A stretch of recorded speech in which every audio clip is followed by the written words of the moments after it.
আসসালামু আলাইকুম বন্ধুরা, কেমন আছেন আপনারা? আশা করি ভালো আছেন আমার বন্ধুরা। দেশ ও দেশের বাইরে যারা দেখছে তারা সবাই যেন ভালো থাকে আমার বন্ধুরা। আল্লাহ যেন সবাইকে ভালো রাখে, সুস্থ রাখে। আমি এই কামনা সবসময় করি। তো আজকে আমি লাউ শাক দিয়ে ডাল দিয়ে রান্না করেছি। দেখুন বন্ধুরা, এই লাউ শাকটা ডাল দিয়ে আমি বাগার দিয়েছি। বাগার দেওয়া হয়ে গেছে, কারণ আপনারা সবাই বলে বেশি বড় ভিডিও কেউ দেখতে চাইছে না, তাই ভিডিওটা ছোটো করতে, তাই আমি ছোটো করেছি। আর এই লাউ শাক দিয়ে ডাল দিয়ে আর একটু লাল করে আলু ভর্তা, ব্যাস এই দিয়ে ভাত খাওয়া যাবে, সেই স্বাদ। তো দেখুন আজকে ডালটা আমার সিদ্ধ হয়নি, কেন যায়নি তো। ডালটা একদম ভালো না, ছোটো দানা, কিন্তু অনেকক্ষণ সিদ্ধ করতে দিয়েছি। আগে ডালটাকে সিদ্ধ করতে দিয়েছি, তারপর ডাঁটা দিয়েছি, তারপর শাক দিয়েছি। যেহেতু কখন চাপিয়েছি, কিন্তু এখন আমি ডাল যেন গলাতে পারিনি।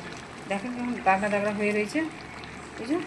কী জানি ডালটা কেমন ডাল, সিদ্ধ হতে চাইনি, তাও যায়নি। শাক কিন্তু গলে গেছে, ডাঁটাও গলে গেছে। দেখুন কেন হতে চাইছে না জানি না। এখন এই আগেবারে আমরা দাদা ডাল নিয়েছিল, ডালগুলো কি সুন্দর সিদ্ধ হয়েছিল, আর এই ডালটা কেন সিদ্ধ হচ্ছে জানি না। এখন তো দেখো আমি বাগার দিয়ে ফেলেছি। সারাদিন যদি সিদ্ধ হতে লাগাতে তো হবে না। আমার রান্নাটা হয়ে গেছে বন্ধুরা। ভালো থাকবেন, সুস্থ থাকবেন। তবুও বড় হয়ে গেল। দেখা হবে পরবর্তী ভিডিওতে। ভিডিওটা যদি ভালো লাগে লাইক কমেন্ট শেয়ার দিয়ে একটা সাবস্ক্রাইব করে দেবে বন্ধুরা। টাটা, খুদা হাফেজ।